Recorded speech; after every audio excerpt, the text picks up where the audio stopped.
Good morning. I'm Jay Moran, and today on Buffalo What's Next, the focus will be on education with three different guests. We'll hear from Ann Ryan of Read to Succeed of Buffalo. She'll offer a look at some of the stark realities of how many children are falling behind in reading skills and what that could mean for their lives. And she'll also share some successful solutions. We'll introduce you to Vicki Math. She was among the guest presenters at the recent Teaching Black History Conference presented by the University of Buffalo. Her focus is on how art can serve as a guide to understanding Black history. But first, we chat with Eva Doyle, a retired school teacher. She continues to educate about Black history. In fact, many of her lessons and stories revolve around Buffalo's Black history. She was able to meet me at the conference room inside the Meriwether Library on Jefferson Avenue. The room sits adjacent to the library's Eva M. Doyle Auditorium. We talked for far too long to bring you the entire conversation, but here are some of the portions of our talk from the Meriwether Library. I would say the Frank E. Meriwether Jr. Library, named after the distinguished Meriwether family who own and publish the Criterion newspaper, the oldest Black newspaper in Western New York. It is 97 years old.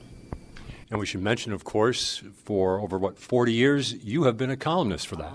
Actually, it's it will be, I'm going to make the correction, it will be 44 years old in February. Okay. Because it started in 1979 in the Buffalo Challenger, which is the other we have two Black newspapers, right, which is the Challenger is probably close to 70 years old. But I started writing it in the Challenger, and the publisher and owner is Alnisa Banks. I want to make sure I give her credit. And when I started, actually, I sort of fell into it by accident. I was teaching school, and I just stopped by the Challenger's office, which at that time was on Fillmore, and I just wanted to write one or two articles about Dr. King because it was around his birthday. And then when I saw Miss Banks later, she said, why don't you write another article? So I wrote a couple more. The response was great. That was almost 44 years ago and more than 4,000 articles ago. I've actually I've written more than 4,000 articles.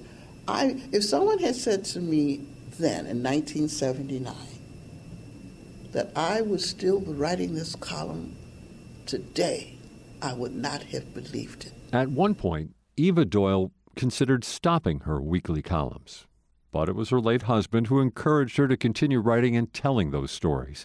She has, and in so doing, has become an important voice in Buffalo.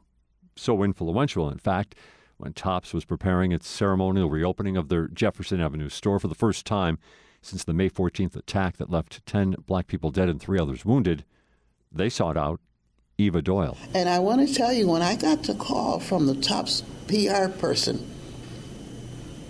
I hesitated about going. I really did. I didn't know whether I wanted to go. And I talked to my youngest son, and then he says, I don't think you should go. That's what he said. So I thought about it, and then I said to myself that evening, I said, you know what, I have to go. I have to go because of the fact I happen to be a journalist. I happen to write a weekly column. And if I'm going to tell the story, I can't rely on the comments of other people and what I hear on the news and see on television. I have to be there to see for myself as a journalist, as an integral part of the Black community. And the other reason I wanted to go, this domestic terrorist, this white supremacist, targeted the Black community to kill as many Blacks as he could. And I, deep down inside, I said, I don't want him to get away with that, and I don't want him to think that he is one. Eva Doyle accepted the invitation. She was impressed by some of the ceremonies and the waterfall memorial located inside the store, but wants a larger remembrance outside, a memorial that can outlast Buffalo's wild weather, so victims won't be forgotten. These innocent citizens were the best of us. They were the best of this community. They were the best of the city of Buffalo. Each one of them had done things to make positive contributions. When you looked at the story of Deacon Hayward Patterson and how he would use his truck to help the elderly with their groceries and give them a ride home. And matter of fact, while he was shot while he was sitting in his truck. Pearl Young, she worked for the Buffalo schools. She was an educator. And I know one of the teachers that worked at the school, and she said when that happened, it really impacted the students, and they put up a memorial for her with sayings and remembering her. Catherine Massey, she was a journalist. She was a writer. She was a person who really campaigned against illegal drug trafficking in the black community. She was very outspoken about that. I remember the last time I saw her, which is actually a couple years ago, they had a big demonstration at a park not far from here, and a lot of officials came, the community came, and she was there, and the whole thing was, we need to get rid of illegal guns, and it was organized by the late Neil Dobbins, who spoke out all the time about it. She not only talked about the violence and the illegal guns, but she also spoke often at the Buffalo Board of Education, advocating for the best education for our children. So she was very well known. She was very active in her community in the Fruit Belt, in the area around Cherry Street. As a matter of fact, I did go to her funeral. There was a lot of people there. And someone referred to her as the mayor of Cherry Street. As a matter of fact, Dr. Ben Chavis, a well-known civil rights leader and journalist himself, spoke at her funeral and gave her tributes. Eva shared a troubling discovery, that the May 14th attacker had other East Side targets in mind for that day, including the street where she resides. Despite that, she says she's found comfort in other developments. It brought a lot of people to the black community from other communities, from the suburban community, from other cities, as a matter of fact, who came down to help and to meet people, interact with some might not have had an opportunity to really interact and talk to African Americans. I had a student teacher one time.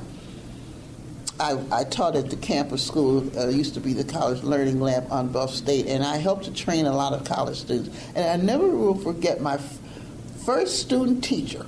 She was from the suburbs, young white student. And she told me something. She said, "You know what, Miss Doyle, you are the first African-American adult I have ever really spoken to." And I'm sure that that's true of a lot of people. They just have not. And so I think people got to know the community, and they extended a helping hand. People just kept coming. And I think that to me that was a good thing. With her column in the Criterion, Eva Doyle has been a thoughtful observer to what's happening in parts of the city that are often overlooked and underreported. Her standing as a journalist and historian provides a perspective to the community mindset. One of the things is when we had our Juneteenth, our annual Juneteenth festival, which you know now is a national holiday, people really came out, and it was a very positive. It was people were unified. It was peaceful,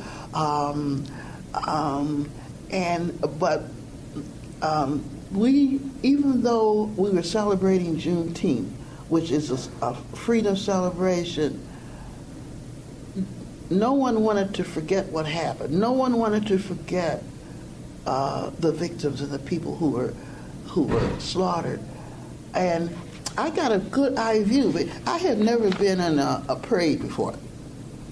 And I ended up on this float, and the Buffalo Urban League, the executive director, invited me and Dr. Barbara Nevergold to be on their float. And that was a complete surprise. And the one thing when you're in a parade, you tend to see everything.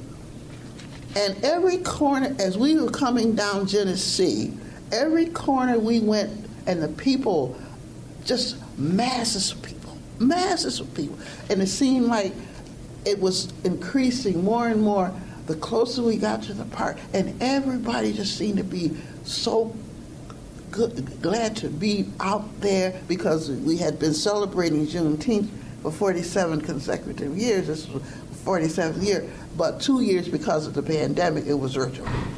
That's what I noticed. And then I saw this truck, and it was like a moving billboard, and then on the side it had all the names of the people who were killed. So nobody forgot. And I heard someone use this word to describe it. It was bittersweet. It was good for us to be together and come together in peace and unity, but at the same time, we still had a touch of bitterness and sadness because of what happened. On Buffalo What's Next, we're hearing from Eva Doyle, former school teacher. She hosted her own radio show in Buffalo for 14 years, and she's been offering her insights into a number of community topics in the aftermath of the May 14th attack on the Jefferson Avenue tops. There's a lot of work that needs to be done. And so I'm hoping that people do things in a peaceful manner. I think that's one of my concerns, that despite the controversies and the demonstrations and the arguments, and people have been very upset, that it remains peaceful, that we remember that. And that's one way to pay tribute to the people we lost. To prompt community conversation, Eva Doyle, throughout the years, has held essay contests using her own dollars as prize money. This summer's subject, if you were to rename Jefferson Avenue, what would you call it? Always the historian, she recalls it was previously known as Pollard Street. Unfortunately, the deadline for the contest was last weekend. She's also authored several books, mainly on Buffalo history, and she referenced one that was written for school children. And in the book, I recognized the first black settler to come to Buffalo. And I'll just read the first paragraph. It's just a little bit, for this is for second graders. Let's read about the first black man to come to Buffalo. He came many, many years ago. He was called Black Joe. His real name was Joseph Hodge. He owned a fur trading post. He understood and could speak the language of the Seneca Nation.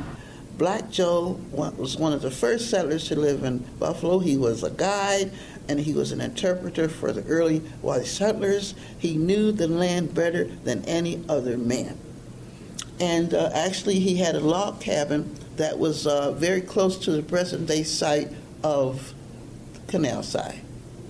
And I really believe that we should recognize and honor Black Joe, because he had the first tavern in the history of Buffalo. And we have a lot of taverns, folks, so we need to put up a picture or a sign or something and give him credit.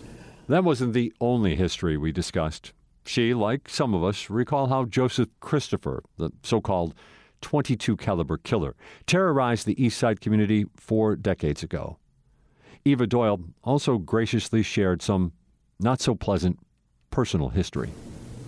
I was teaching school in South Buffalo at that time, and that wasn't it wasn't the best place in the world to be teaching as a black person, because I never will forget Every day I came out of the school, it was on Abbott Road. There was a tavern across the street.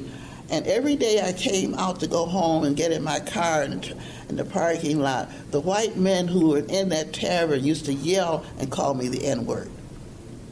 Now here I'm teaching, probably teaching some of their students. So I had to go through that in South Buffalo.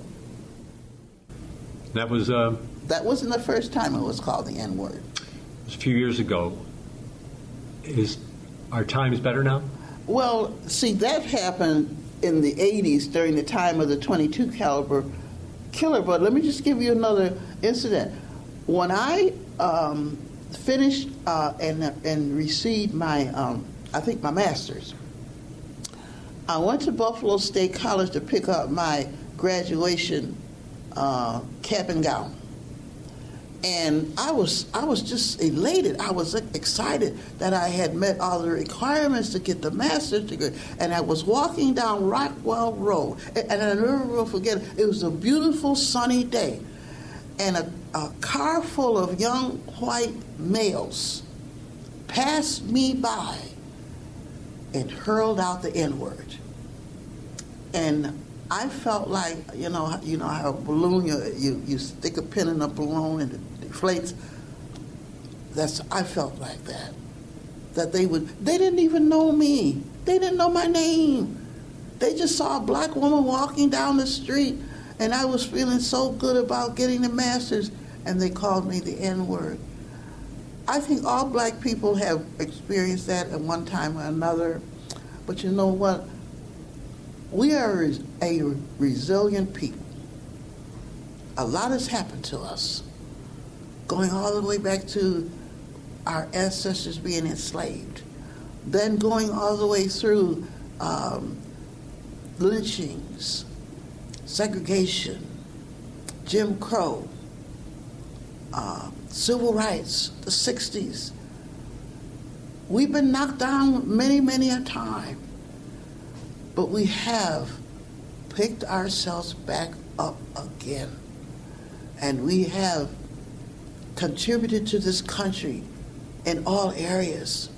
Outstanding people have done so much to help this country grow. Now that she's older, Eva Doyle says she sets aside just 2 days a week to write and tells her children not to bother her on those days. During our conversation, we had sat for a long time at the Meriwether Library, and she was growing uncomfortable.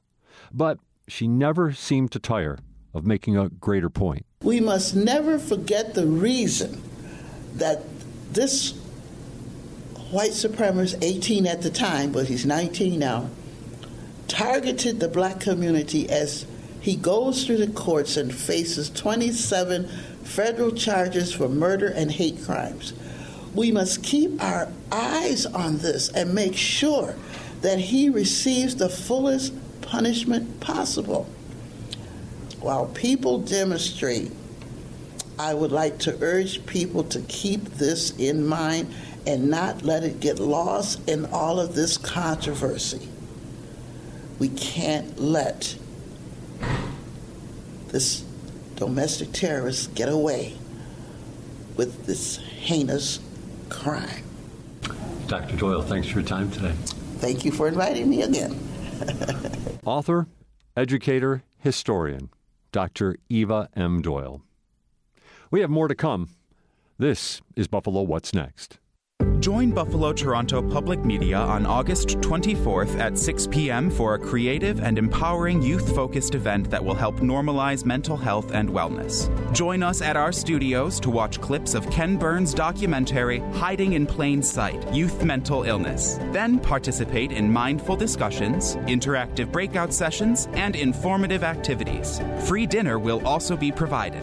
For more information, visit wned.org/events. Support for the Mental Health Initiative is sponsored by the Patrick P. Lee Foundation. Watch Remembering Crystal Beach Park. Crystal Beach was such an important part of the lives of anyone growing up in the Western New York or Southern Ontario area. Relive those childhood memories with the WNED PBS original production, Remembering Crystal Beach Park. Now streaming on YouTube and the PBS video app. This is Buffalo What's Next.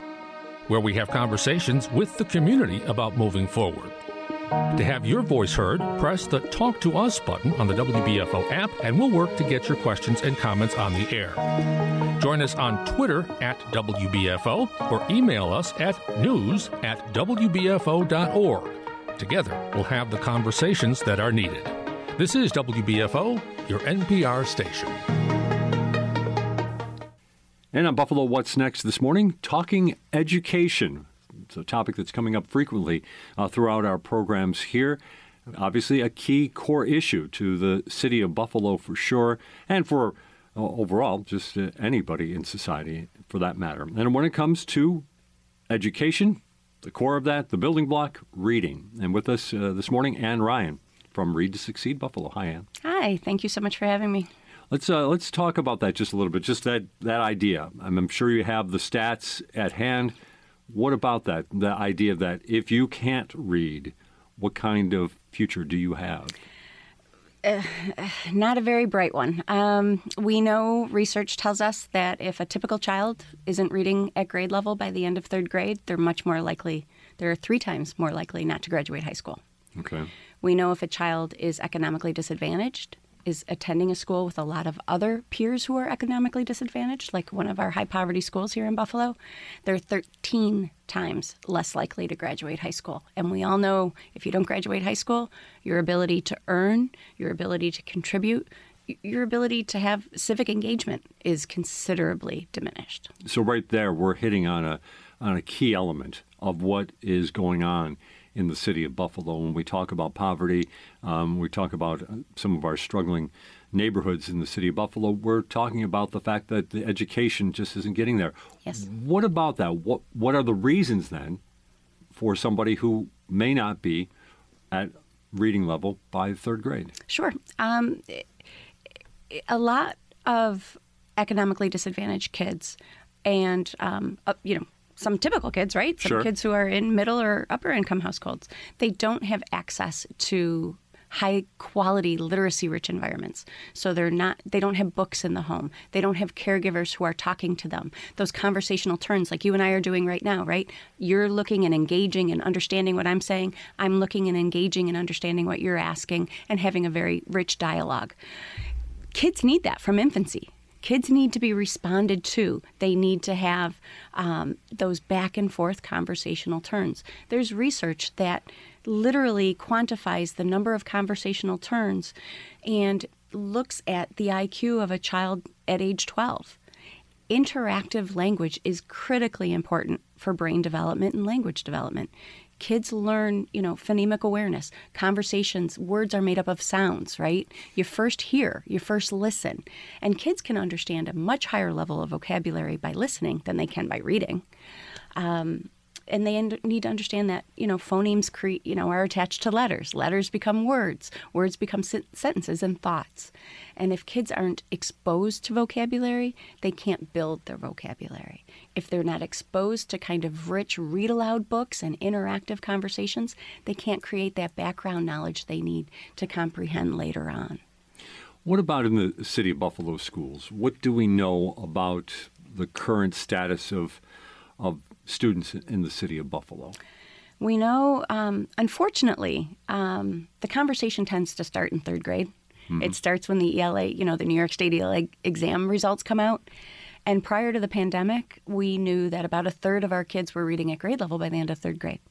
So that means 2/3 weren't. Mm. We knew that. So right there off the bat, we know at the age, 8 or 9, yep. These folks are going to have some struggles ahead of them. And 2 years later, post-pandemic, when the results come out, I think in August or September, again, so late, the kids have taken these exams in April or May, I think the story's going to be really ugly. Mm. And I was talking to a principal of a school yesterday, and she said, the district's gearing up. I know that they've changed their kindergarten curriculum to focus more on phonics. Kids in the pandemic, so we knew there was a problem. There's always been a low-income achievement gap. We know that there's a 30 million word gap between professional households and welfare households. It's been quantified by research. Repeat that, please. Sure. So there's research called the 30 million word gap research. And it was done in the 90s where researchers literally quantified. They went in welfare households, and these are their labels, not mine, welfare households, working class households, and professional households. And researchers counted the number of words that children were exposed to. And it kind of goes in the quality of research. I'm not debating the quality of that research, Right. But what it found was informative, right? Professional children were exposed to 32 million more words than children in welfare households. And the quality of that language was different. In welfare households, it was much more command language. No, stop, don't, go. And in professional households, it was a lot of really high-quality read-alouds. It was, going to the zoo, going and describing things in the grocery store. So we already knew by that research that there was a gap. Whether it's 32 million words or 20 million words, that's not mine to criticize the research.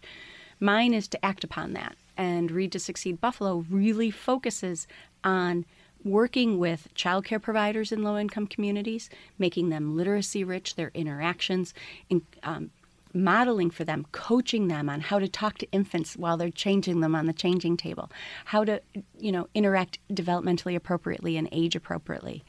And then we work with Head Start teachers. Again, how do we make those environments for 3- and 4-year-olds as literacy rich as possible? We do an assessment that can measure vocabulary among our 3- and 4-year-olds in our Head Start programs.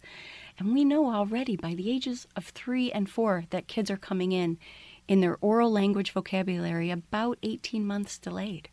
Wow. By right. the age of 3 or 4. So if we want to kind of increase third grade reading scores, we've got to start at infancy. Okay. All right. So then let's get into Read to Succeed. I know there's a lot of focus on science-based learning. Yes. Okay. We've talked about this a little bit, but why don't we get into it just a little bit? What do we mean when we say science-based learning? So what Read to Succeed means, and there's all sorts of shiny new, the science of reading and, Right. and whatever kind of label you give it. What we mean is we go by the National Reading Panels. Science of reading, scientifically based reading research, the big 5. So what are the ingredients that kids need to learn how to read?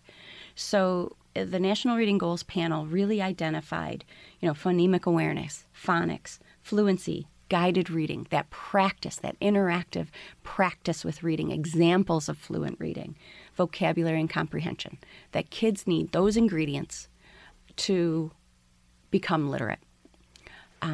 They actually, after they did kind of those ingredients, they actually went back and said, you know what, we got to take a step back and look at infancy. What are those really pre-literacy skills kids need, like phonemic awareness, alphabet knowledge, concepts about print.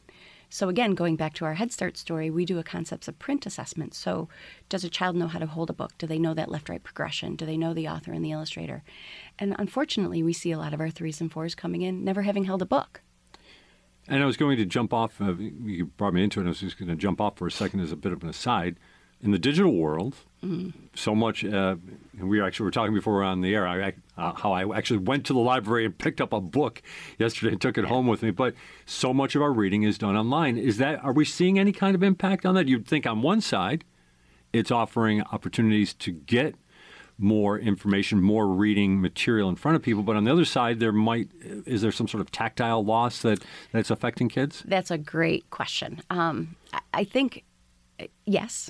But I also think the distractions are so much. So in our age group, if I wanted to escape some chaos in my household, and I talked to so many of my peers my age who, might not have grown up in the best of circumstances, we could go to the library. Right. We only had 3 channels on our television. We had 2, 4, and 7, and that was it. Right. And WNED. Sorry, pardon me. Don't forget. Yes, don't forget that.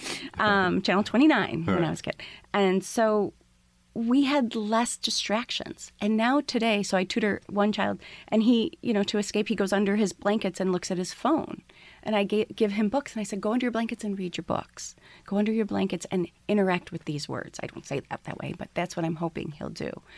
And I think it makes it harder for parents and caregivers to compete with the phone. I know my 26-year-old son is glued to his phone, and that was my mistake in, bringing him up, but Right. It was all kind of catching up as I was raising him.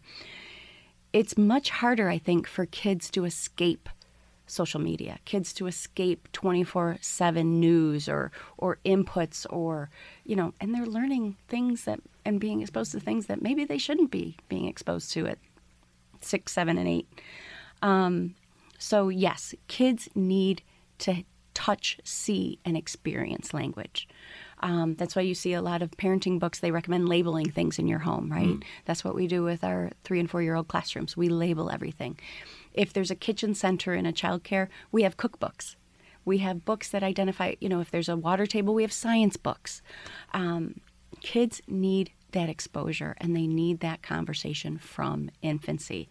Again, if, the pandemic has just exacerbated this. We have 3, 4, and 5s coming into kindergarten and first grade, having never had any kind of formal environment other than online learning. Online learning isn't appropriate for a 4-year-old. It's just not. We're talking with Ann Ryan from Read to Succeed Buffalo this morning on Buffalo What's Next. Ann, okay, we're identifying the problem, and you're doing a great job of kind of laying out all these different factors and challenges that are there. What are the steps that that your group and other groups are trying to do to counteract that? Again, working with caregivers. There's a wonderful evidence-based program called the Parent-Child Home Program. Goes into the home, teaches parents literally how to play with their child, how to interact with their child, how to read aloud. We have a training in dialogic reading. It's a $10 word for a concept of a read aloud that's very interactive. Okay. It's pointing out the pictures, pointing out the words. We know by that a child's picture book has higher level vocabulary than a typical adult conversation. So when a child is experiencing those read aloud books with a caregiver, not only is it bonding, it's mentoring, it's creating that relationship, but it's also exposing them to higher level vocabulary than they typically would be. So I think the solution is really, really simple and really difficult. It's having adults change their behavior. If you didn't grow up in a household with books, you didn't grow up in a household with a lot of interactive conversations, a lot of experiencing and I'm not saying go to the Louvre, I'm saying go to the park, go to the grocery store. That's, interactive, rich conversations and descriptive conversations. You don't know how to do that. It's a learned skill. So to break these cycles, we need to mentor, we need to teach, we need to coach. So everything Read to Succeed Buffalo does is based in an evidence-based coaching model. Okay. It's adult learning theory and how adults change their behavior. And they change their behavior through modeling, through best practices, through using data, and everything we do is data. If the data's not going the way we want it to, we've got to change our practice. So we'll do an observation, look at what's going on, and change practice. We're always pivoting, always making things, looking at the science and using that science to understand exactly what our children need. So when it comes to coaching, are we looking at getting volunteer coaches, or are we talking about dealing with teachers in the classroom already? Both. Okay. So we have professional coaches. We have early literacy intervention specialists who work with our child care providers and our preschool children. We have experienced core literacy coaches who can work with teachers, and they work with volunteers. So AARP Foundation Experience Core is an evidence-based practice. We partner with the National AARP Foundation, and you might be like, why does an early learning organization partner with AARP? Right. Well, we recruit seniors over the age of 50, mostly retirees, and we train them to become literacy tutors in Buffalo Public Schools. So if anyone is listening and they want to become, part of the solution, we'll train you to be a literacy tutor. We ask for about 4 hours a week. And we know with the strategic kids that we're working with, those kids who are below grade level, that about 92% of them increased in their oral reading accuracy. So what they were reading correctly. Wow. Very proud of that. We made huge improvements. I think it was about 70% of those kids were reading with the fluency they needed. But we need to build that stamina. Again, these kids didn't have a lot. They need more exposure. They need more experience. Back to your point of, do kids need books. Right. They absolutely need books. They need to build their stamina for reading more quickly. But the kids that we're working with are reading much more accurately. So if somebody wanted to be a coach, and we're going to repeat this question at the end of our conversation, what should they do to find out? Because I all of a sudden I just have that sense among our listening audience, people who've been very much in tune to the subject matter we've done here on Buffalo What's Next, that there are people who want to make a difference. This is a way to make a difference. Yep. How can they do it? And it's one-on-one literacy tutoring, which is amazing. These kids get an hour a week of just your undivided attention. And I have to do a shout out because I know our tutors listen to this program, okay. Because our tutors are the most fabulous people in the world.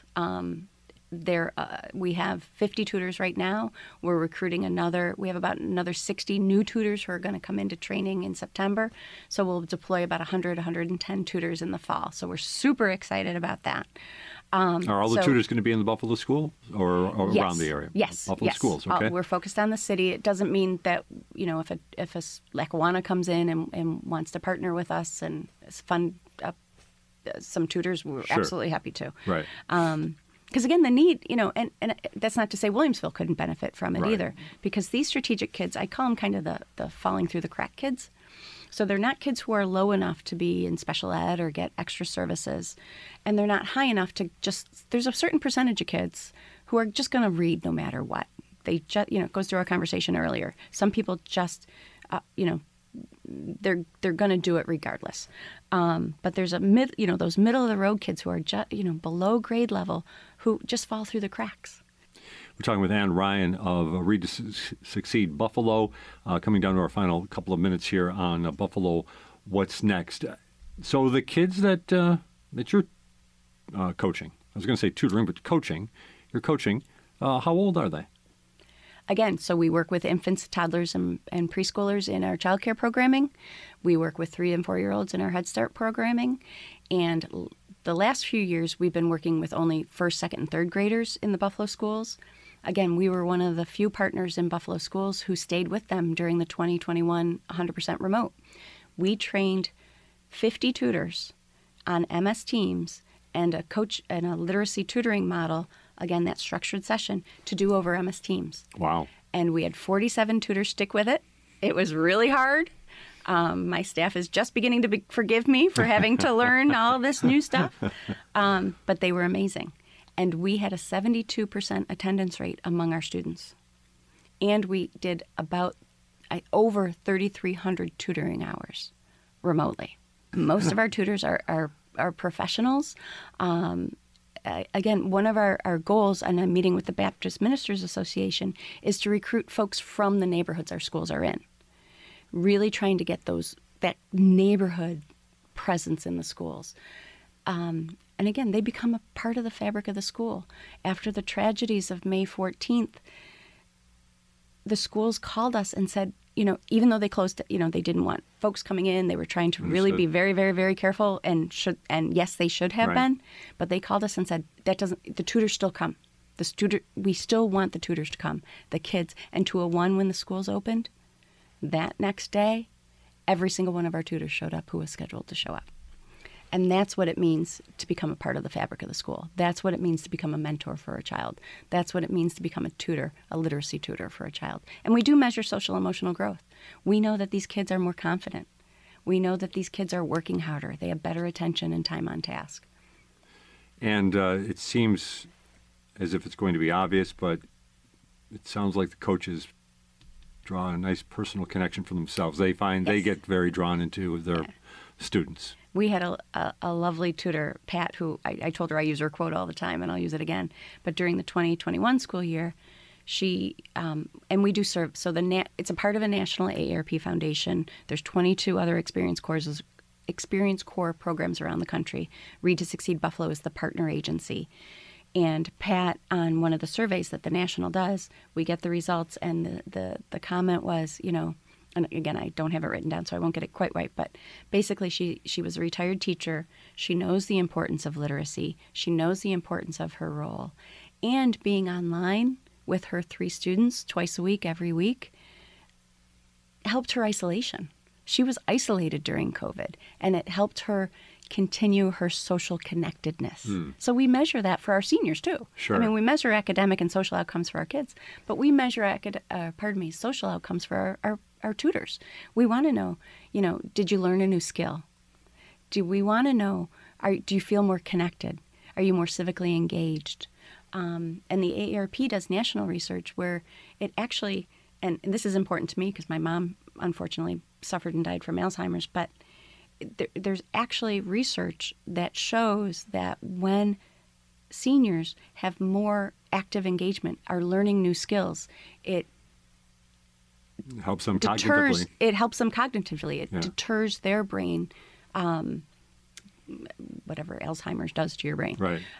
So I take that to heart and hope that's we all true. should. Yeah, exactly. But it's research based, but it's also kind of common sense if you think about it, right? Yeah. So much of this research based is kind of common sense. Right. But it's nice to finally get some backup to this. Exactly. And then finally, you got to crawl before you walk, and you got to walk before you run. But how big could this program go? I mean, are there other examples across the country where where it's grown to hundreds of coaches? Absolutely. Hundreds of volunteers. Absolutely. As I said, in the fall, we're hoping to have about 100 volunteers deployed. Which would be great. But there are a lot more kids that need help. But there's a lot more kids that need help. So I don't have it off the top of my head, but I think Boston has 500 volunteers out in the field. I could get the exact number. That's but fine. Boston has a very large program, and they've been around a lot longer than we have. And they're out of a senior organization. So that's one of the things Read to Succeed Buffalo kind of brought to the AARP Foundation is the pedagogy of early learning. And so Experience Corps has really improved, and I like to think Read to Succeed at Buffalo had a role in really making them much more science-based. And much more structured in their structured session. And the reason why we focus on that discrete kind of fluency, comprehension, vocabulary, and not try to be all things to all people is because we want to measure our improvement. And that's what I started to say earlier is we share that data. We treat our volunteers like practitioners and share that data with them so they can see their impact on their students' growth. And it's been incredible.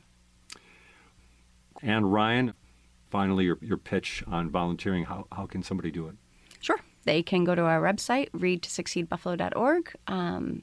They can even go to the AARP Foundation website and look at the job description or give our office a call, 716-843-8895. Ann Ryan of Read to Succeed Buffalo, thanks for joining us. Thank you so much for the opportunity. I appreciate it. And I love this program. Thank you for doing it. And this program is Buffalo What's Next. You can listen to WBFO anywhere in the world with your mobile device by downloading our apps at iTunes or the Google Play Store. Get all the trusted local news you need right to your inbox each weekday morning with the WBFO Daily Email. Visit WBFO.org to sign up today. Support for this audio service is provided by Freed Maxick, online at freedmaxick.com. This is Buffalo What's Next, where we have conversations with the community about moving forward. To have your voice heard, press the Talk to Us button on the WBFO app, and we'll work to get your questions and comments on the air. Join us on Twitter at WBFO or email us at news@WBFO.org. Together, we'll have the conversations that are needed. This is WBFO, your NPR station. Welcome back to Buffalo What's Next. And we're continuing our focus on education with one of the presenters at the recent Teaching Black History Conference sponsored by the University at Buffalo. Dozens of educators offered their ideas on the topic, and through a series of happy circumstances, we had a chance to hear from Vicki Math. She kept a room full of elementary and high school teachers captivated throughout her talk, and we tried to record for you to hear. But our room at the City Honors proved to be a difficult setting. Her presentation, Incorporating African-Inspired Art, Music, and Literature into Social Studies Curriculum, is well worth hearing, so she offered to talk to us about it recently by phone from Detroit. Vicki, thanks so much for your time. Thank you for having me. I appreciate it. I'm really looking forward to this conversation because I was able to take in a lot of different information regarding teaching Black history at the recent conference. But just to start things off, a general question from your perspective as an educator, what is lacking in the teaching of Black history? The incorporating of Black people and how we learn from each other. One example is you can't teach about rock and roll without talking about the African-inspired music or the African-American-inspired music, and then the white boys wanting to learn how to play this music, and then us coming together. But if you leave that out, you just don't have a full picture. Why would white kids want to jump into the civil rights movement and get their head beat in? And we're segregated for the most part. So how do white kids even know what's going on in Black lives? Because of the music. So you leave all of that out and you don't have a full picture. Who would benefit from improvements in the teaching of Black history? Would it be more Black students, white students, or everybody? Everybody. My white kids enjoy it just as much because, white kids, a lot of them like Black music. So when they come into that class, they learn the history, the background, the culture, and they love it because it's like a new world, and they fit right into it. So it's more inclusive, and white kids love it just as much as any other group. It's interesting that you mentioned music because during your presentation, you did get into a lot of the elements of the Black diaspora that were influenced or really extend from West Africa from centuries ago, and right near the top of that list, songs, right? Correct. In African culture, everything is functional. So in Africa, when we had funerals or weddings or celebrating a new home, music and song and dance would be a part of that. And now if you go into an African-American church, you see the exact same thing. The preacher's going to preach, but we need music, we need song, we need all parts of our bodies to go along with that. And that comes from Africa. When you were doing your presentation, you were able to get a lot of laughs out of the audience because you went through some of the other elements of the Black diaspora that come from West Africa. Let's talk a little bit about those, things like call and response and nonverbal communication. Well, that's really interesting because if you are in an African-American church or you go to a Black concert, the audience is supposed to be a part of the presentation and the performance. And it's very different when you go to see Western European performances because the audience is quiet and then they clap at the end. So those are cultural differences. So you are supposed to participate. So when I teach, I do the same thing. You don't have to raise your hand. You don't have to wait till I'm finished. Say it. Throw it out there. So that's a little bit different. Another one is call and response. If I'm a performer, I need to know you're with me. I need to know that you're part of what I'm about to do. I need to know you're ready. I need to know that our energy is connecting. So that's what call and response is. And again, it comes from West Africa. When it comes to West Africa, why was the history lost? Why was it allowed to perhaps go to the wayside and not be brought forward over these centuries? Well, it's a couple reasons. One is because for most of our history in West Africa, we didn't have a written language. And so we transferred knowledge verbally. And if you cut that off, that's when things are lost. Now, we do have some reference because we did incorporate the written language with the spread of Islam, but you do cut that off if we can't tell the kids or tell the grandbabies. The other is because it was political. You can't make a group of people inhuman if they have a culture and a history. So you just cut all that off. And what's interesting about your work is you focus, though, on those things that we do know about West Africa, because, like you said, there was no written language, and then that handing it down orally was cut off throughout the years. But you looked at artworks and things along those lines that tell us a lot about what happened in West Africa and what type of civilization people came from. Oh, yes. Art is wonderful, especially when you look at just most art museums in the United States have the same evidence of the history and culture of not just West Africa, but globally. And it's something you really can't fabricate. We want art to stay as pure as possible. And so the artwork tells you so much. For example, one of my favorite pieces in the Detroit Institute of Art is a piece called The Adoration of the Magi. It was done in 1525. It's a scene of the three wise men, and you see that West African there in all this gold and glory. So then you can say, wait a minute now. If this was done in 1525 and clearly this African is equal, how then you in 1800 say that African Americans are less than human and are not equal? So you point to the art. Obviously, you can't go to every art museum, but like you said, it does seem that most have some sort of African art or a large amount of African art. But at the same time, would you say that the interpretation that you're giving here, the idea that this shows us that there was a civilization, a vibrant civilization from which a lot of enslaved people came from, is that message being moved forward, do you think, by art museums? Well, that's a problem because we do have online information. We have online lesson plans for educators, but we do have to do a better job at connecting that. We have resources online, but, teachers, I can't speak for all of them. I'm just wondering how often are they accessing those materials? With budget cuts, it's hard to take classes to art museums. So I do think there is a bit of a disconnect, which is why I think it's important for me to get a curriculum out there that incorporates it into just your traditional high school social studies curriculum, because I want to bridge that gap. And that brings me to a key question here then. When it comes to teaching Black history, is the issue what is taught or how it's taught? It's both. It's both. Because if you don't know the history, how can you teach it? And I'm just going to argue that most colleges of education are not teaching teachers how to incorporate that into lesson plans. We are talking with Vicki Math. Vicki from Detroit, but was here in Buffalo for the 5th Annual Teaching Black History Conference. Her presentation was called Incorporating African-Inspired Art, Music, and Literature into Social Studies Curriculum. One thing that you stressed to the teachers that were in this conference was to ask students, where are your people from? I thought that was interesting. And because when it comes to most blacks who are living in the northern United States, they probably migrated from the South. Most likely, yeah. Mm-hmm. And they, for the most part, we know where we came from.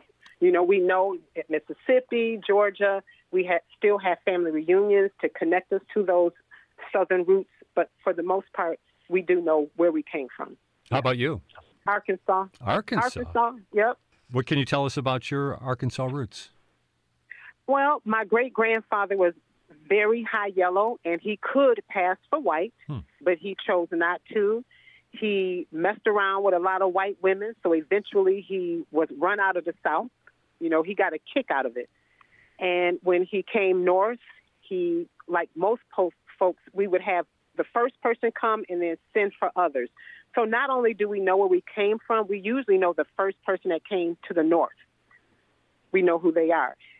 If we really dig, sometimes we know who came second, who came third, where did they relocate to, and also which car factory did they work for. A lot of people know that. They came and they worked for Chrysler, or they came and worked for Ford. What about the Harlem Renaissance? You did talk about that as well during your presentation fairly extensively. The Harlem Renaissance, I think, is a wonderful opportunity to show how we're all connected. And the father of the Harlem Renaissance, his name is Alain Locke. And he was a Rhodes Scholar, so he studied in England, and for a while he was in Berlin.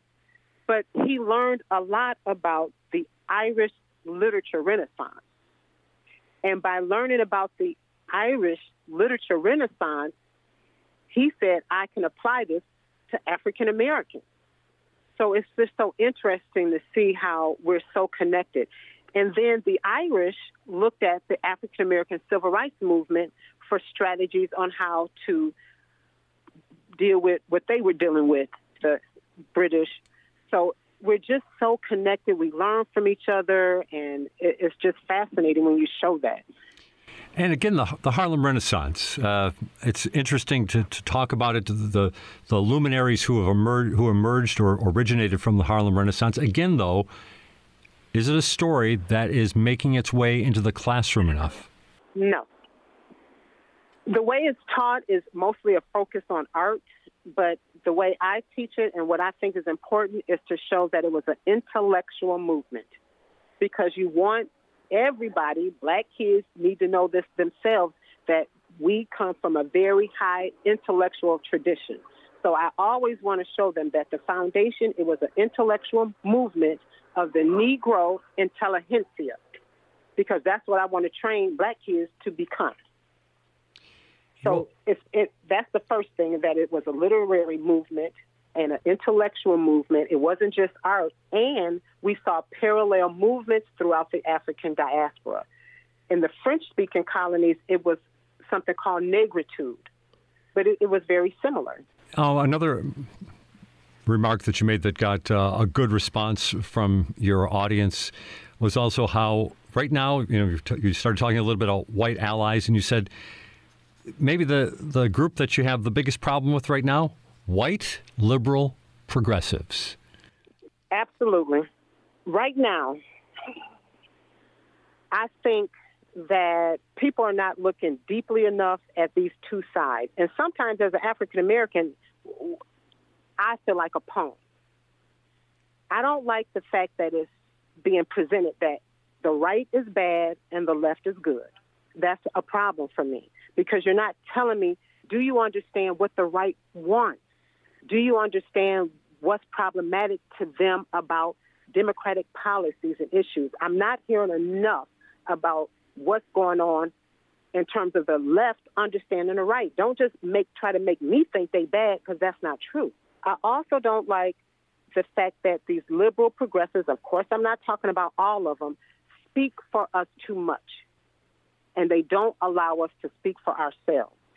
One example would be when I teach a class, I would not spend a lot of time on setting norms or how do you feel I'm just not going to do a lot of that, because in African American culture, we cut into the chase, let's get down to business.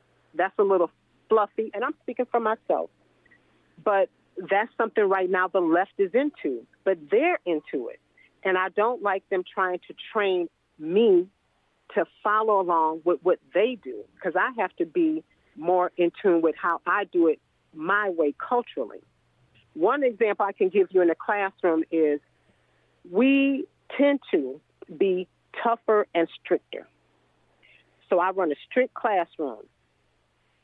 I think sometimes liberals and progressives, I'm just saying how I feel, dumb down curriculum when they're talking about African American kids. There's something there where they're nice and they're sweet and it's easy. And it's just the opposite for me. I'm going to kill them kids. I'm going to work them hard. Sit down. Don't talk when I'm talking. And, Vicki, I can tell you that when I was in your classroom, I did not speak out. Just wanted to point that out as well. Vicki Math, thanks very much for joining us today. All right. I appreciate it very much. Thank you. That was Vicki Math, recently in Buffalo for the Teaching Black History Conference sponsored by the University of Buffalo. Her presentation, Incorporating African-Inspired Art, Music, and Literature into Social Studies Curriculum. It's been a full hour focused on education today on Buffalo What's Next. Our first guest was Eva Doyle, former Buffalo school teacher, Buffalo historian, and longtime columnist in the city of Buffalo. And we also heard from Ann Ryan from Read to Succeed Buffalo. This is Buffalo What's Next. I'm member-supported WBFO and WBFO HD1 Buffalo, WOLN Olean, and WUBJ Jamestown, your NPR station.